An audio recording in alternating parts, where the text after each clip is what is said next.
প্রথম প্রশ্ন করেছেন, আসসালামু আলাইকুম শেখ। ওয়ালাইকুম আসসালাম রহমতুল্লাহ।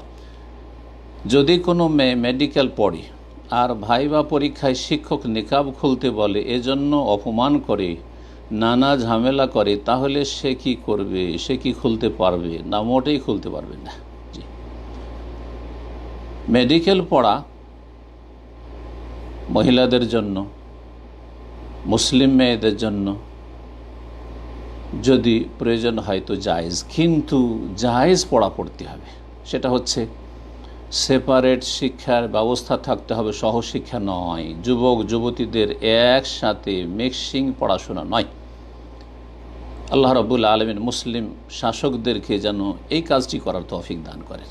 ছেলে মেয়েদের পৃথক পৃথক শিক্ষাঙ্গনের ব্যবস্থা করার তৌফিক দান করেন। ভালো কাজ করার আল্লাহ তৌফিক দান করেন। এটিও আল্লাহ রাব্বুল আলামিন বড় শুকরিয়া আদায় করা যে মেয়েদের জন্য ভালো পরিবেশে লেখাপড়ার ব্যবস্থা করবেন, ছেলেদের জন্য ভালো পরিবেশে লেখাপড়ার ব্যবস্থা করে ছেলে মেয়ে একাকার করে দেবেন না। না হলে যত অশ্লীলতা ছড়াচ্ছে, যত জেনার পাপ হচ্ছে, সবগুলি যারা নেতৃত্বে রয়েছেন শিক্ষা দপ্তরে আর তার ওপরে বা তার সাথে সংশ্লিষ্ট সবাইকে এর ভাগ নিতে হবে। আল্লাহ যেন বুঝার তৌফিক দান করে।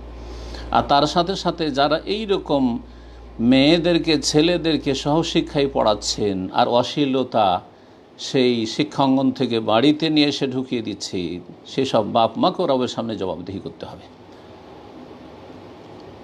এই রকম মেডিকেল পড়া সহশিক্ষায় জায়েজ নয়, হারাম। জি। আর সেখানে মুখমণ্ডল যদি খুলতে বলে মোটেই মানবেন না, বরং আপনি সেই শিক্ষাকে লাথি মেরে দেবেন। জি। রাসূলুল্লাহ সাল্লাল্লাহু আলাইহি ওয়াসাল্লাম বলেছেন, লা তাআতা লি মাখলুকিন ফি মাসিয়াতিল খালিক। কোনো সৃষ্টির আনুগত্য নেই ফি মাসিয়াতিল খালিক, স্রষ্টার বিরুদ্ধাচরণ করে, রবের নাফরমানি করে, হারাম কাজ করে আপনি কারো আনুগত্য করবেন, মোটেই না। বৈধ ইন্নামা তাআতু ফিল মারুফ, হ্যাঁ ভালো কাজে, বৈধ কাজে আনুগত্য রয়েছে। যদি বৈধ কথা বলে ঠিক আছে, কিন্তু অবৈধ কথা, হারাম কথা বলবে, না জায়েজ কথা বলবে, চেহারা খুলতে বলবে, নিকাব খুলতে বলবে, হারাম। সেই শিক্ষকের জন্য বা যারা এই সব দফতর আছেন তাদের জন্য হারাম, এবং যেই বোন বা যেই মেয়ে নিকাব খুলবে তার জন্য হারাম, তার পিতা মাতার জন্য হারাম। জি, আল্লাহ রাব্বুল আলামিন যেন আমাদের হেদায়াতের পথে অটল রাখেন এবং এসব গুমরাহি থেকে আল্লাহ যেন মুসলিম জাতিকে ফিরিয়ে নিয়ে আসেন।